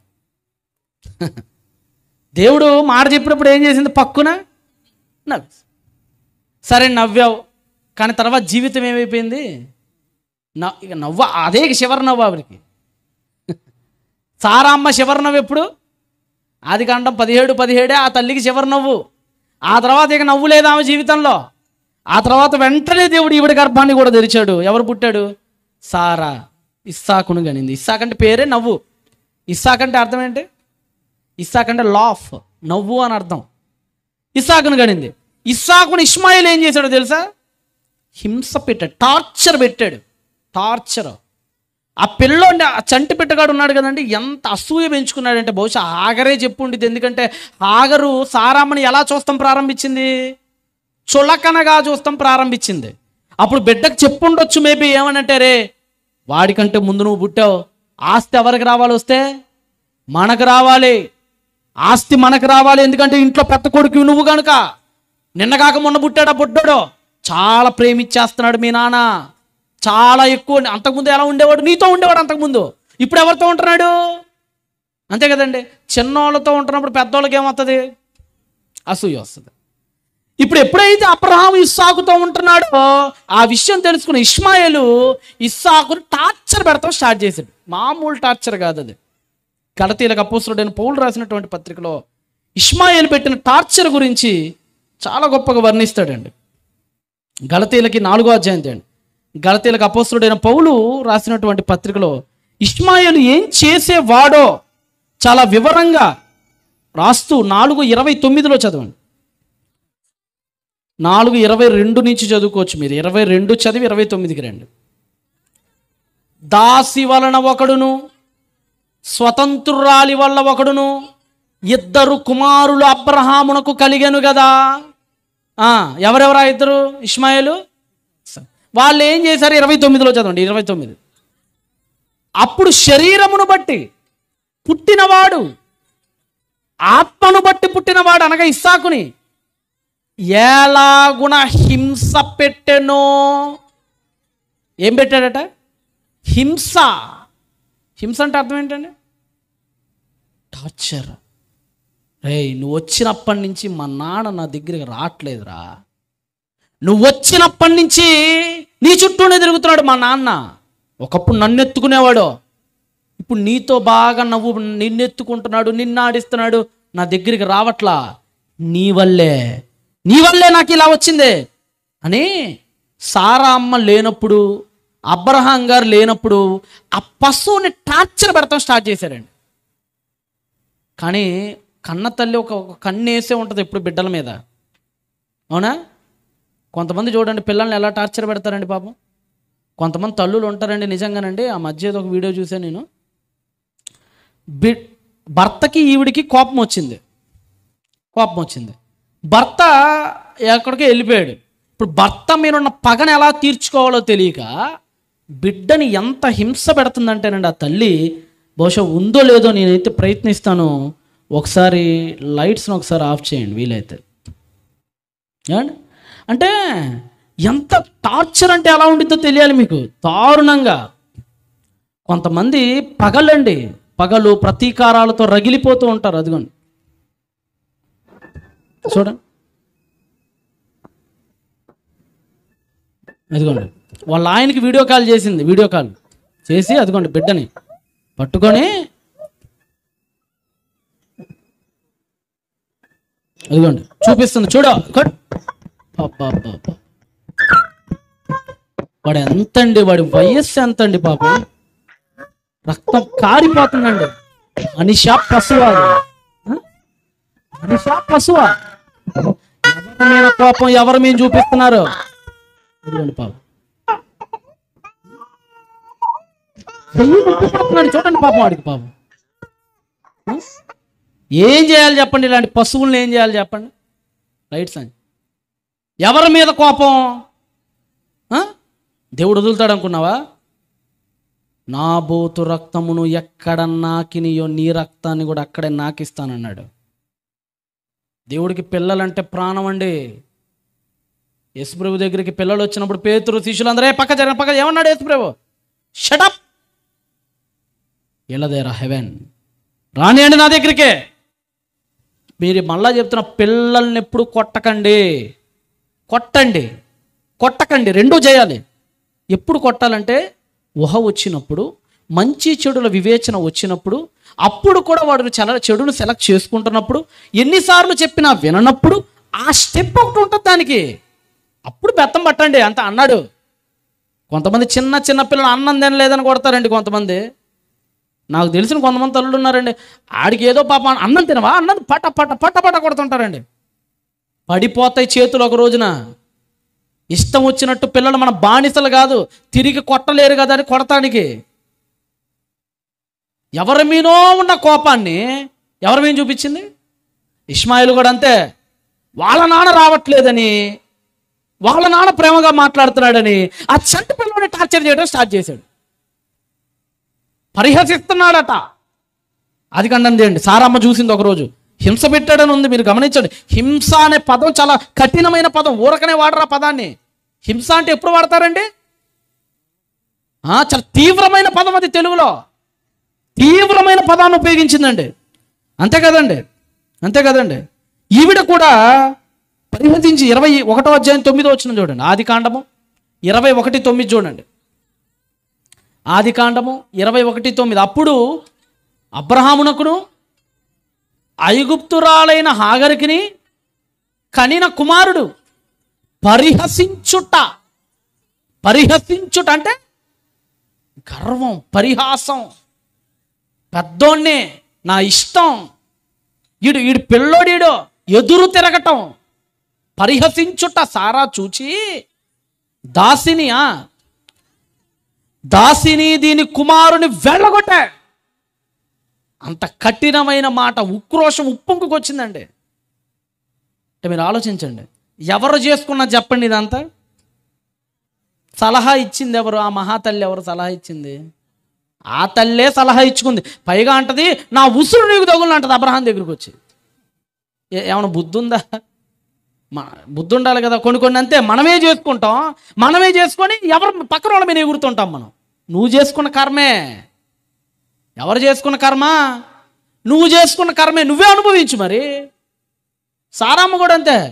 అబ్రహాంకి సలహా ఇచ్చింది నువ్వే. సరే, సలహా ఇచ్చినంత మాత్రాన ఆయన దేవుణ్ణి విచారం చేయకుండా వెళ్ళటంలో ఆయింది కూడా ఏముంది? తప్పు. అబ్రహాం గారు చాలా విషయాల్లో దేవుని విచారణ చేయలే. అబ్రహాం గారు ఎంత గొప్పోడు, ఆయన ఎంత నీతిమంతుడు ఆల్రెడీ నేను మాట్లాడానండి, అది వేరు. మళ్ళా ఇక్కడ ఏంటంటే అబ్రహాం గారు చేస్తున్న కేవలం ఆయన జీవితంలో జరిగిన కొన్ని మిస్టేక్స్ మనం ఆలోచించడం ద్వారా మనం చేయకూడదనేటువంటి ఉద్దేశంతో మాట్లాడుతున్నాను నేను. అంతేగాని అబ్రహాం గారిని పక్కగా నెగిటివ్ షేట్లో అస్సలు చూపించాను నేను. ఆ మహానుభావుడు చాలా గొప్పడు. అయితే ఇందాక చెప్పినట్లుగా అందరిలోనూ ఒక పక్క పుణ్యం ఉంది, కొన్ని భుజాల మీద, ఇంకో భుజం మీద దేవుని విచారణ చేయకుండా కన్నాడు కదా, పుట్టాడు కదా, బిడ్డని టార్చర్ చేయటం, పరిహసించడం, చివరికి ఆ సంతానాలు ఎల్లగొట్టేదాకా వచ్చేసిందండి ఎవరు. అందుకేనండి ఎప్పుడూ జీవితంలో తొందరపడకండి, తొందరపడి నిర్ణయాలు తీసుకోకండి.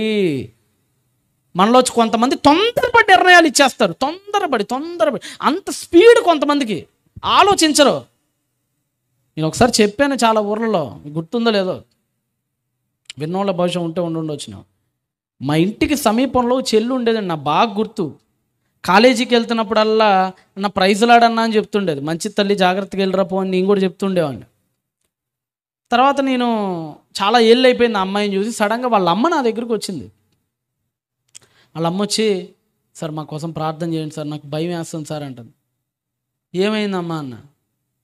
ఈ జీవితం మొత్తం చెప్పుకోవటం వచ్చిందండి. వాళ్ళ అబ్బాయి ఉంటాడండి పాపం, వాడు 10th క్లాసు. మా విజయవాడ కృష్ణానది దగ్గరికి వచ్చేవాడు ఈత కొడదామని వచ్చి, ఈత కొట్టే క్రమంలో పిల్లలు ఇవి ఉంటాయి కదండి, పిల్లల చిలిపుల్లో ఆటలు ఉంటాయి కదా, అల్లరల్లరిగా వాడిని పాపం లోపల ముంచే సరదాగా ఆట పట్టించారు. వాడికి నిజంగానే గాలాడక ఆడు చచ్చిపోయాడు. ఈ అమ్మాయి ఏం చేసింది, ఇంతకు మునిపే కాలేజీకి వెళ్ళేటప్పుడు బహుశా ఆటో డ్రైవర్ని ఎవరినో ప్రేమించింది. ఇలా అంతే కదండి, పరిపక్వత నిర్ణయాలు ఉండవు కొంతమందికి.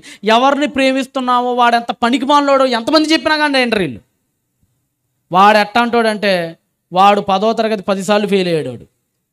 నోట్లో ఎప్పుడు పాన్పరాగు ఓట నాంతా ఉంటుంది వాడికి, నాలుక మీద మొత్తం జుట్టు అంతా ఎలా ఉంటుంది కదా, మున్సిపాలిటీ వాళ్ళతో ఉంటుంది చూసారా, చెత్త కుప్ప అట్టు ఉంటుంది వాడిది. అలాంటి పనికి వాడు స్నానం నాకు తెలిసి నెలకు కూడా ఒకసారి చేస్తాడో లేదో డౌట్. వాడు అంత దూరంగా ఉంటేనే కంపు గుప్పును కొట్టిద్ది.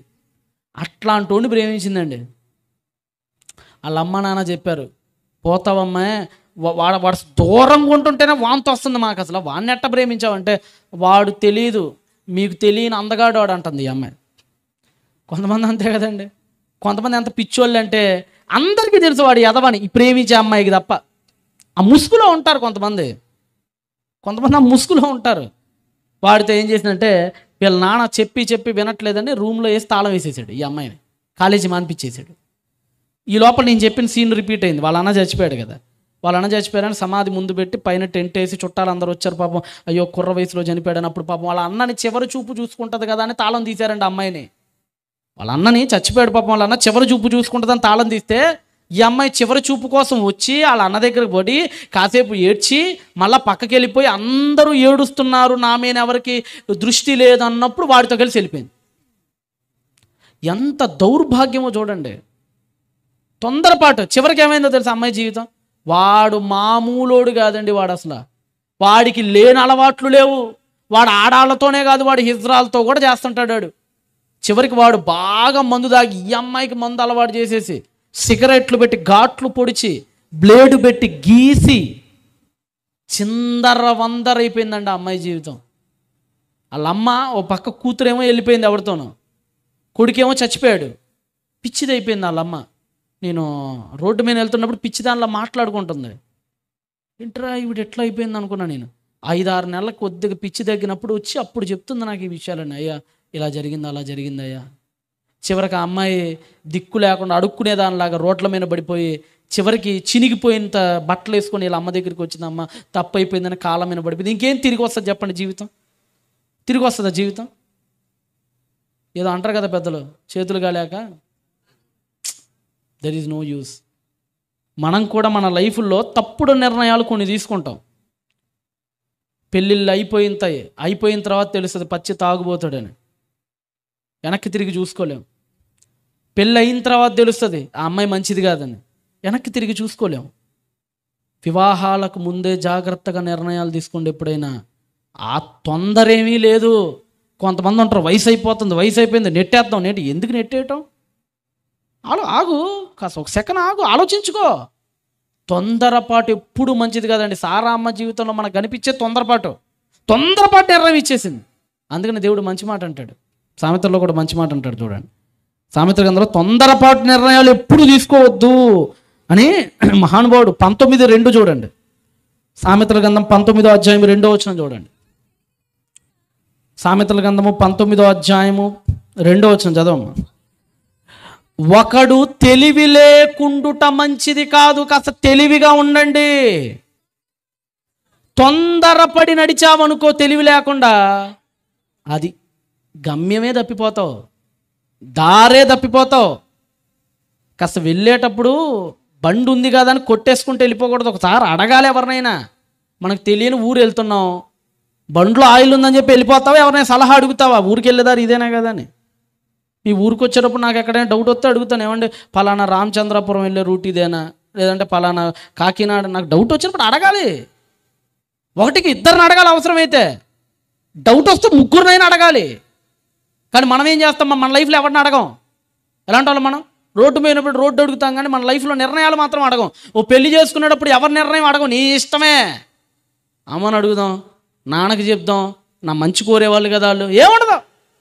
పిల్లలు అంతే. అబ్బాయి ఈరోజు ఏంటంటే పెళ్ళిళ్ళు 2-3 నెలలు కాకముందు విడాకులండి ఈ రోజుల్లో. ఆ హీరోయిన్లను చూడండి, నిన్నేమో పెళ్లి కార్డు పెద్దగా పడిద్ది, తెల్లారి విడాకులు కార్డు అంతకంటే పెద్దగా పడిద్ది. ఎంతమంది లేరండి? అట్ట పెళ్ళి అయితే ఇట్ట విడిపోతుంటారు. ఎందుకు ఈరోజు సంసారాలు కుటుంబాలు ఎందుకు నిలబడట్లేదంటే తొందరపాటు నిర్ణయాలు. లైఫ్లో దేవుణ్ణి అడగకుండా, లేఖనాలని మన మనసులో పెట్టుకోకుండా తీసుకునే నిర్ణయాలే మన జీవితాన్ని అస్తవ్యస్తం చేస్తున్నాయి. ఇంకో మాట కూడా అంటాడు ఆయన, కీర్తనల గ్రంథంలో కూడా మంచి మాట అంటాడు. కీర్తనల గ్రంథం తీయండి. కీర్తనల గ్రంథంలో 39వ అధ్యాయం 6వ వచనంలో మంచి మాట అంటాడు. కీర్తనలు 39:6. మనుష్యుడు వట్టి నీడ వంటి వాడై తిరుగులాడతాడు, వారు తొందరపడుట గాలికే కదా. వారు తొందరపడుటం గాలికే కదా అంటే శూన్యంరా. తొందర పడకండిరా, దేవుడి యొద్ద విచారణ చెయ్యండిరా. బైబిల్ చెప్తుందండి మనకి. ఈరోజు మీకు వచ్చే ప్రతి సమస్యకి బైబిల్లో పరిష్కారం ఉంది. ఉందా లేదా? ఎలాంటి స్త్రీని వివాహం ఆడాలి బైబిల్లో ఉంది. గుణవతి లక్షణాలన్నీ ఇచ్చుకుంటూ వచ్చాడు. ఏమన్నా ఆపాడండి? మన ఇంట్లో పెద్దోళ్ళు కూడా చెప్పరండి మనకు అన్ని లక్షణాలు ఉండాలని. ఇంకా మీరు హిబ్రూలో చూస్తే మైండ్ పోతే అలెఫ్ నుంచి టవ్ వరకు అక్షరాలు అద్భుతంగా ఉంటుంది అసలు సొలొమోన్ గారి సాహిత్యం. నిజంగా అంటే ఆవిళ్ళలో గుణవతి అని చెప్పడానికి ఆ నుంచి బండీరా వరకు ప్రతి అక్షరంలో ఉన్న ప్రతి సుగుణాన్ని కోట్ చేస్తాడు హిబ్రూ భాషలో. అయితే ఇంకా తెలుగులో మీకు ఆ సాహిత్యం సెట్ కాక వదిలేశారు. కానీ అంటే ఎంతో గొప్ప సాహిత్యం దేవుడు పెట్టాడు మనకి. ఒక గుణవతి ఎలా ఉండాలి, ఒక భర్త ఎలా ఉండాలి, కాపురం ఎలా చేయాలో కూడా చెప్పాడండి. చివరికి ఏమని చెప్పాడు? భర్తకి జ్ఞానముకు చొప్పున వివాహం తర్వాత పాన్పు ఎలా ఉండాలో కూడా చెప్పాడండి. పాన్పు ఎలా ఉండాలి, పిల్లలు ఎలా కూడా ఎలా పెంచాలో కూడా చెప్పాడండి. ఎక్కడ మిస్ అయింది చెప్పండి మనకు బైబిల్? పెళ్లి కాక మునుపు ఎలా సెలెక్ట్ చేసుకోవాలో బైబిల్లో ఉంది. పెళ్ళి అయిన తర్వాత భార్యతో ఎలా కాపురం చేయాలో బైబిల్లో ఉంది. భర్తతో ఎలా చేయాలో బైబిల్లో ఉంది. పుట్టిన పిల్లల్ని ఎలా పెంచాలో బైబిల్లో ఉంది. వృద్ధాప్యంలో ఎలా బ్రతకాలో బైబిల్లో ఉంది. అన్నీ బైబిల్లో ఉన్నాయి. దేవుడు నువ్వు తెరిచి చస్తే కదా, నువ్వు చదివితే కదా నీ జీవితంలో సమస్యలకి పరిష్కారం దొరికేది. ఎక్కడ చదువుతున్నావు నువ్వు అసలు? ఎక్కడ చదువుతున్నా? బైబిల్ చదవవు, బైబిల్ తీయవు, సమస్యలు వస్తాయి, భయపడతావు, తప్పు నిర్ణయాలు తీసుకుని ఎక్కడికి వెళ్ళిపోయి గోతిలో పడిపోతావు. బైబిల్ చదివినోడికి వెళ్తున్న మార్గం సరైందా కాదా అని అది రెడ్ లైట్ వెలుగుతూ ఉంటుందండి. చాలా కుటుంబాలు ఎందుకు పాడైపోతారంటే బైబిల్ చదవకనే. నువ్వు బైబిల్ చదివితే అడుగడుగున బైబిల్ నీకు టార్చ్ చూపిస్తూ ఉంటుంది. ఇటెల్రా ఇటెల్రా అటెల్రా అటెల్రా. దానియేలు గారి గురించి చెప్పాం మనం అక్కడ. దానియేలు గారు ఆ మహానుభావుడు ఎందుకు భోజనం చేయటంలో సంశయించాడంటే బైబిల్ చదివాడు ఆయన.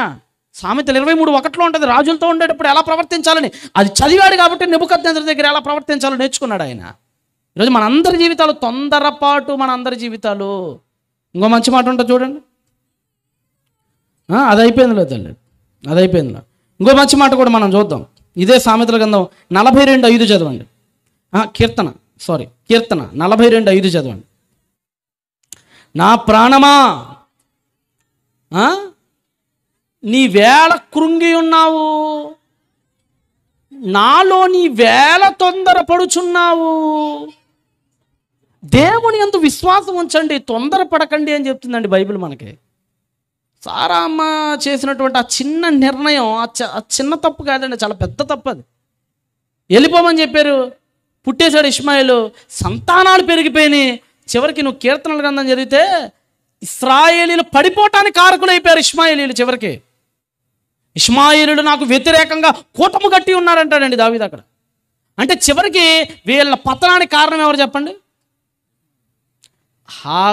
హాగరు విషయంలో సారా అమ్మ చేసిన ఒక నిర్ణయం.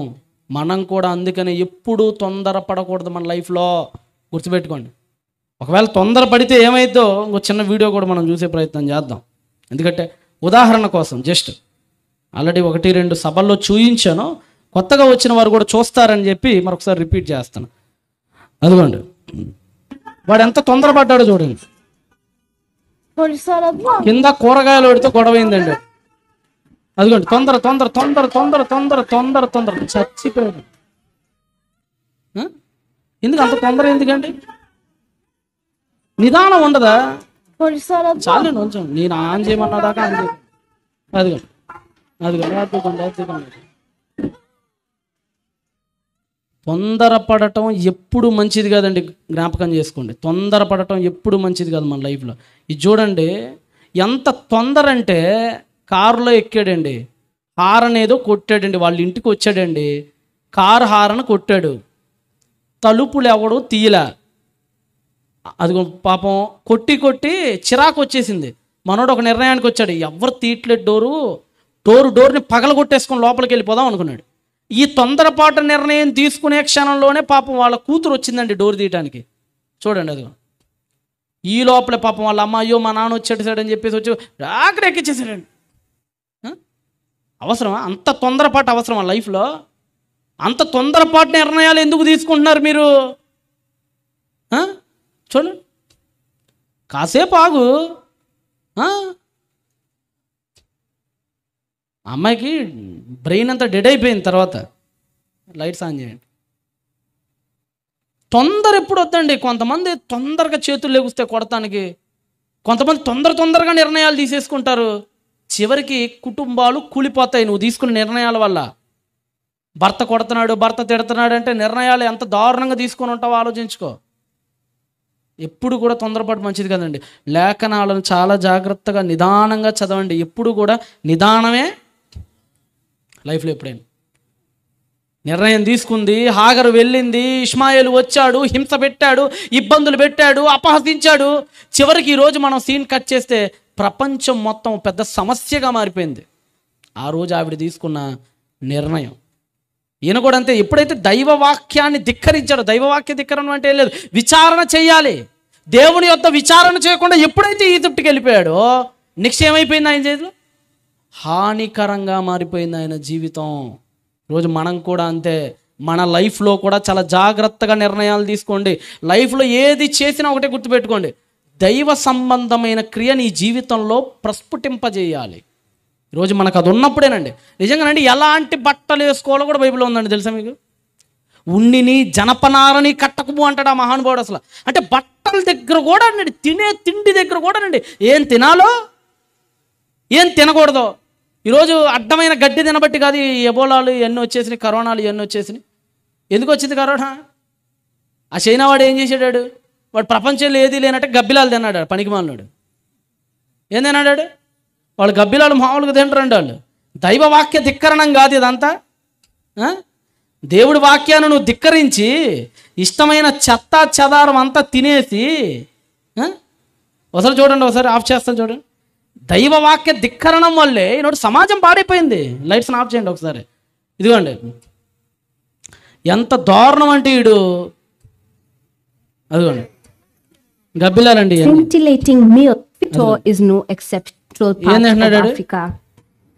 వీడికి చికెన్ దొరకలేదు. వీడికి regular beef to the chicken అనుకోండి, గబ్బిలాలండి. చికెన్ అమ్మినట్టు అమ్ముతారండి అక్కడ. Bartering in Guinea will be experienced here. Continue as usual.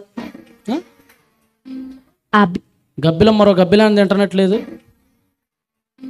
Abika Hodia K24 weekend report. అందుకని కాదు, ముఖ్యంగా చాక్లెట్లను ఇచ్చే కోపమయ్యాయి. దీంతో ఒక అంటే ఎంత దారుణం అంటే, అదిగోండి ఇది చూడండి, మహాతల్లి బంగాళదుంపలు అమ్ముతున్నట్టు అమ్ముతుంది. అదిగోండి ఆడు చూడండి, ఆడు కిందో గబ్బిలం, చుట్టుపక్కల కొన్ని గబ్బిలాలు ఉన్నాయి. అది అసలు మన సోత్తుంటేనే వాంత అయిద్ది. ఏమి తింటున్నావురా నాయన, మటన్ బొక్కలు తింటున్నట్టు తింటున్నాడు వీడు.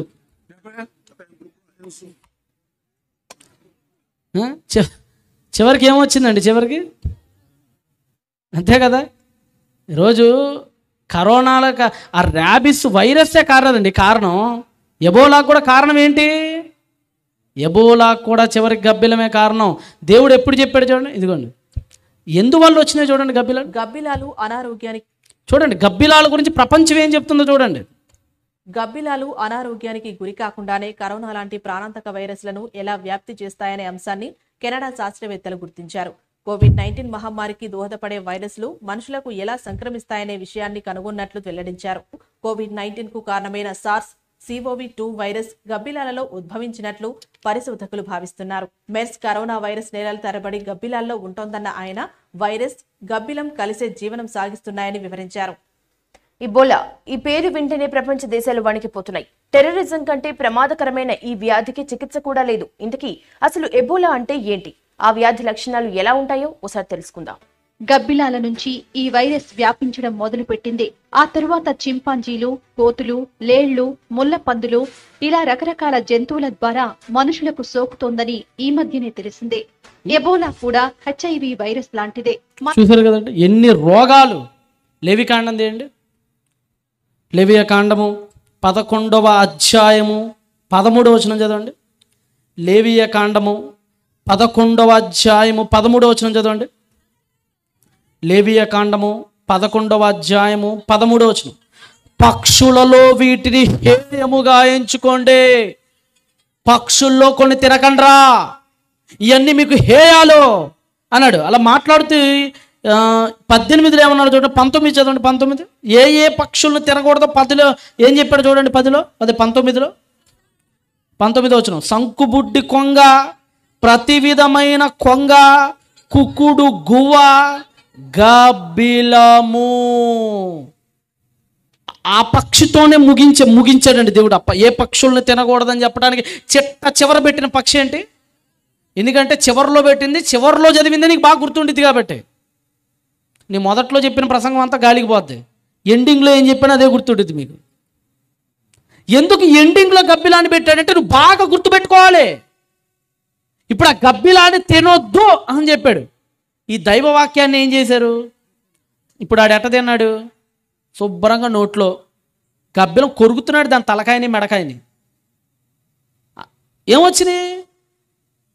అది దైవవాక్యాన్ని నువ్వు ధిక్కరిస్తే చివరికి నీ జాతికి ఏమొచ్చింది? అది ఎప్పుడైతే దైవవాక్యాన్ని అబ్రహాం గారు విచారణ చేయకుండా ఐగుప్తుకి వెళ్ళిపోయాడు, దేవుడు పర్మిషన్ తీసుకోకుండా ఐగుప్తుకి వెళ్ళిపోయాడు. దేవుడు అండి వాగ్దానం ఇవ్వబట్టి అక్కడ కాపాడుకుంటూ వచ్చాడండి మహానుభావుడు. మనం తప్పు చేసినా కానీ దేవుడు మనకి ఎప్పుడు తోడు ఉంటాడు కదా. ఆ తోటలో దేవుడు వాడికి ప్రత్యక్షం అవటం, ఫరోకి కళలో రావటం, అక్కడి నుంచి విడిపించడం, మళ్ళీ ఆయన తీసుకురావడం, తర్వాత మళ్ళీ విశ్వాసంలో వృద్ధి చెందాడు. ఆ తర్వాత మళ్ళీ పశ్చాత్తాపడి తప్పును రిపీట్ చేయకుండా ముందుకెళ్తాడు. అందుకని మళ్ళీ తిరిగి ఆ విశ్వాస పంచుల్లోకి వెళ్తూ ఉంటాడు మనకు అక్కడ మహానుభావుడు. కాబట్టి ప్రియులారా, మీరు కూడా మీ జీవితాల్లో తొందరపాటు నిర్ణయాలు ఎప్పుడు కూడా, కొరింథీయులకు రాసిన పత్రికలో మంచి మాట చూసుకుందాం ఒకసారి. కొరింథీయులకు అపోస్తలుడైన పౌలు మొదటి పత్రిక రాస్తూ 7వ అధ్యాయం 35లో ఏమన్నాడు చూడండి. 7వ అధ్యాయం 35లో ఏమన్నాడు చూడండి. మీకు కొరింథీయులకు రాసిన మొదటి పత్రిక 7:35, మీకు ఉరియొడ్డవలనని కాదు గాని తొందర ఏమీయూ లేక ప్రభువు సన్నిధానవర్తనులై ఉండుడి. మీకు ఉరియొడ్డవలనని కాదు, మీకు సలహా అని చెప్తున్నాడు పౌలు ప్రపంచానికి. ఆ సలహా ఏంటంటే తొందర లేకుండా ఉండండి, తొందర పడకండి. అప్పుడప్పుడు చూడండి, మనం తొందరగా రెడీ అయిపోయి బయలుదేరాలనుకుని కాలు జారి కింద పడతాం. పడ్డారు మీరు ఎప్పుడైనా? తొందర వెళ్ళిపోతుంటారు. ఏమైపోతుంది? జమ్మని జారిద్ది. మెట్ల పై నుంచి శుభ్రం కింద పడితే ముక్కు పగిలిపోద్ది, ముక్కు చుట్టూ కట్లు పడతాయి వచ్చి, ఇడిగిపోతుంది అడుగు కూడా. తొందరగా ఉండకూడదండి. మీరు ఎప్పుడైనా సరే మీ లైఫ్లో కూడా మీ కుటుంబంలో కూడా తొందరపడి తిట్టుకోకండి. మన లైఫ్లో అంతే కదా, తొందరపడి మాట అనేస్తాం, ఫీల్ అయిపోతారు పక్కన వాళ్ళు, మరి కాసేపు పలుకోరు, అందుకనే కదా గొడవలు. తొందరపడకండి, అదే చెప్తున్నాను, నాలుకని కంట్రోల్లో పెట్టుకోండి, తొందరపాటు పడకండి. సారా అమ్మ చేసిన తప్పిదాలు మన లైఫ్లో మనం చేయకూడదు. ఈ విషయాలు కనుక మీరు దాటేశారంటే మాత్రం మీ కుటుంబం హానికరమైన మార్గాల్లోకి వెళ్ళిపోద్ది. మరికొన్ని విషయాలు రేపటి దినాన మనం నేర్చుకునే ప్రయత్నం చేద్దాం. కళ్ళు మూసుకోండి, చిన్న ప్రార్థన చేసుకుందాం. పరిశుద్ధుడ, నమ్మకం కలిగిన మా కన్న తండ్రి నాయన, ఐగుప్తుకు వెళ్ళాలి అని అంటే మీ దగ్గర విచారణ చేయాలి, మీ ప్రత్యక్షత వరకు ఎదురు చూడాలి. ఇస్సాకు ఎదురు చూశాడు, అందుకనే మీరు ప్రత్యక్షమై వెళ్ళొద్దు ఐగుప్తుకి అని చెప్పేశారు. యాకోబు భయపడ్డాడు, అమ్మో మా తాత అలా వెళ్ళబట్టే కదా ఒక భయంకరుడు ఈ లోకానికి వచ్చాడు, నేను కూడా వెళ్ళిపోతే ఏమైపోద్దో అని యాకోబు అనుకున్నాడు. కనుక దైవ ప్రత్యక్షత అయ్యి పర్మిషన్ ఇచ్చాడు, అప్పుడు వెళ్ళాడు. అంతేగాని నాయన మీ పర్మిషన్ లేకుండా మేము ఏ పని చేయకూడదు. తొందరపాటు నిర్ణయాలు మన లైఫ్లో మేము ఎప్పుడు తీసుకోకూడదు. భార్య మాటలు నమ్మకూడదు, భర్త మాటలు నమ్మకూడదు. మీ మాటలే మాకు శిరవధానం, మీ మాటలే మాకు శిరస్ధానం. మీ మాటల్ని మాత్రమే మేము కొనియాడాలి, స్వీకరించాలి. అలా కాకుండా మా సొంత నిర్ణయాలు మేము తీసుకుంటే భయం వస్తుంది, మా సొంత నిర్ణయాలు మేము తీసుకుంటే అబద్ధాలు చెప్పాల్సి వస్తుంది. మీరు మా వెనక లేకపోతే భయం ఉంటుంది, మీరు మా వెనక లేకపోతే అబద్ధాలు వస్తాయి, మీరు మా వెనక లేకపోతే ఒకనాడు తమ్ముడిని ఎదిరించి తమ్ముడు కోసం 5 రాజులతో పోరాడినటువంటి ఆ వీరుడు భార్య కోసం ఫరోతో పోరాడలేని నిర్భయా స్థితిలో పడిపోక తప్పదు, నీరస పడిపోక తప్పదు. కాబట్టి నాయన పర్యవసానాలే అది మా నిర్ణయమా దైవ నిర్ణయమా అని తెలియజేస్తాయి బైబిల్ గ్రంథంలో. కాబట్టి నాయన నేరుగా ఖండించలేకపోయినప్పటికీ కూడా ఎదురైన చేదైన అనుభవాలే ఆ నిర్ణయాలు అబ్రహాము సొంత నిర్ణయాలని మాకు తెలియజేస్తూ ఉంటాయి తక్కిన లేఖనాలన్నీ. అందుకనే నాయన మా లైఫ్లో ఆడ కానీ మగ కానీ పెళ్ళిళ్ళ దగ్గర కానీ వృత్తుల దగ్గర కానీ మా జీవితంలో ఏ నిర్ణయాలు తీసుకునే దగ్గర కానీ ఎప్పుడు ఎప్పుడు ఎప్పుడు తొందరపడకూడదు. లేఖనాలను అడగాలి, మీరు మాకు సెలవిచ్చిన రీతిగానే మా జీవితాలను ముందుకు తీసుకువెళ్ళాలి. తొందరపడితే ప్రాణాలే పోతాయి, ప్రపంచమే అతలాకుతలం అయిపోద్ది. చివరికి ఆ తొందరపాట్లో నుంచి వచ్చినటువంటి హాగరు నుంచి వచ్చినటువంటి ఇష్మాయిల్ నుంచి వచ్చినటువంటి హింసలు, ఇష్మాయిల్ నుంచి వచ్చినటువంటి పర్యవసానాలు అన్నిటికీ కూడా ఒకటే కారణం, మీ పర్మిషన్ లేకుండా ముందుకెళ్ళిపోవటమే. మా జీవితాల్లో కూడా మీ పర్మిషన్ లేకుండా సొంత నిర్ణయాలు కనుక మేము తీసుకుంటే ఖచ్చితంగా ఎరకాటంలో పడిపోయి గిల్ల కొట్టుకునే పక్షిలాగా మా జీవితాలు మారిపోతాయని మొదటి దినం తెలియజేస్తూ రేపటి దినం మరిన్ని విషయాలు తెలుసుకునే గొప్ప ధన్యతను అనుగ్రహించమని యేసు ప్రభు వారి పేరిట ప్రార్థన అడిగి వేడుకొనిచున్నాను మా కన్న తండ్రి. అమ్మాయి ఓకే ప్రియులారా, కన్న తండ్రి అయిన దేవుని ప్రేమ, కుమారుడైన యేసు వారి కృప, పరిశుద్ధాత్మ దేవుని అన్యోన్య సహవాసమునిచ్చే సన్నిధి సదాకాలం ఇచ్చేసిన మనందరికీ తోడై ఉండి నడిపించునుగాక. అమ్మాయి